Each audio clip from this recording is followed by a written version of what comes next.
The Antarctic tern, Sterna vittata, is a seabird in the family Laridae.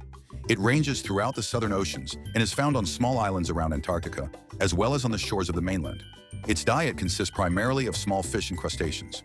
It is very similar in appearance to the closely related Arctic tern, but it is stockier, and it is in its breeding plumage in the southern summer, when the Arctic tern has shed old feathers to get its non-breeding plumage. The Antarctic tern does not migrate like the Arctic tern does, but it can still be found on a very large range. This tern species is actually more closely related to the South American tern